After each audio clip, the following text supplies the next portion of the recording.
Hello cooking crazy channel में तमारू स्वागत है।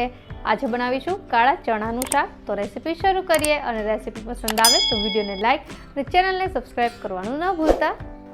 तो सौ प्रथम अर्धो कप काळा चना ने आपणे एकदम उकळता गरम पानी में पलाळवाना छे। तो अहीं पानी में पहलेथी ज गरम करवा राख्युं हतुं, लगभग 2 कप जेटलुं पाणी छे अने चना नाख्या बाद चना उपर आवे त्यां सुधी एने उकाળી लेवानुं छे। આવી રીતે ચણા પલાળવાથી ચણા છે એ 2 થી 3 કલાકમાં સરસ રીતે પલળી જશે। તો ઉપર ચણા આવવા લાગ્યા છે, ગેસ બંધ કરી દેશું અને 2 થી 3 કલાક પછી ચેક કરીશું। તો 2 થી 3 કલાક પછી જોઈએ તો ચણા છે સારા એવા ફૂલી ગયા છે અને પલળી પણ ગયા છે। આપણે ચમચાની મદદથી એક ચણાને જોઈએ તો અત્યારે બાફ્યા વગર પણ આ ચણા છે એકદમ સોફ્ટ થઈ ગયા છે। તો હવે કુકરમાં નાખી અને આ ચણાને આપણે બાફી લેશું। તો મેં બધા ચણા પાણી સહિત જ કુકરમાં નાખ્યા છે, બીજું વધારાનું પાણી એડ નથી કર્યું। ત્યારબાદ એમાં 1 ટીસ્પૂન જેટલું મીઠું નાખી દેશું અને ઢાંકણ ઢાંકી મીડિયમ ગેસની ફ્લેમ પર 4 સીટી કરવાની છે। તો 4 સીટી થઈ જાય અને કુકર એકદમ ઠંડુ થઈ જાય પછી ચેક કરીશું। તો અહીં કુકર એકદમ ઠંડુ થઈ ગયું છે અને હવે ચણા છે એકદમ સરસ રીતે બફાઈ ગયા છે। આપણે એક ચણો હાથમાં લઈને જોઈએ તો આસાનીથી એ તૂટી જાય છે। બસ આવા ચણા બફાવા જોઈએ। હવે આ ચણાનો વઘાર કરીશું।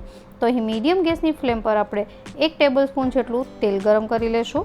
તેલ ગરમ થાય એટલે 1/4 ટીસ્પૂન જેટલી રાઈ, 1/4 ટીસ્પૂન જેટલું જીરું, 3 થી 4 તમાલપત્ર, 1/4 ટીસ્પૂન જેટલી હિંગ, 1/4 ટીસ્પૂન જેટલી હળદર અને 1 ટેબલસ્પૂન જેટલી લસણની સૂકી ચટણી, જેમાં લસણ અને લાલ મરચું છે બંનેને ખાંડીને બનાવી છે અને 1 ઇંચ આદુના ટુકડાને આવી રીતે ખમણી લીધો છે અને 1 તીખી મરચીના ઝીણા ટુકડા।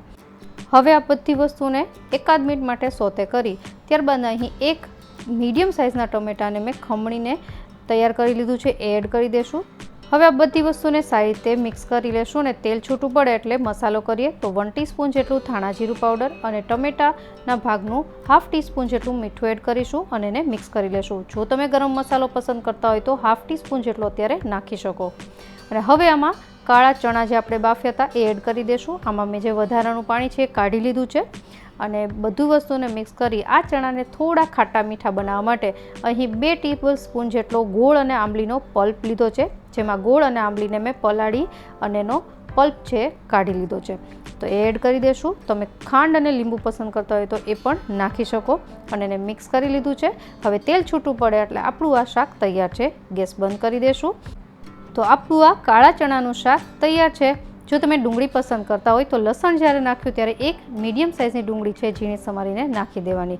તો હવે આ શાકને મેં રોટલી, મરચાં, છાશ અને સેલેડ સાથે સર્વ કર્યું છે। આશા રાખું રેસિપી જરૂરથી પસંદ આવી હશે। મળીએ નવી રેસિપી સાથે, ત્યાં સુધી બાય બાય।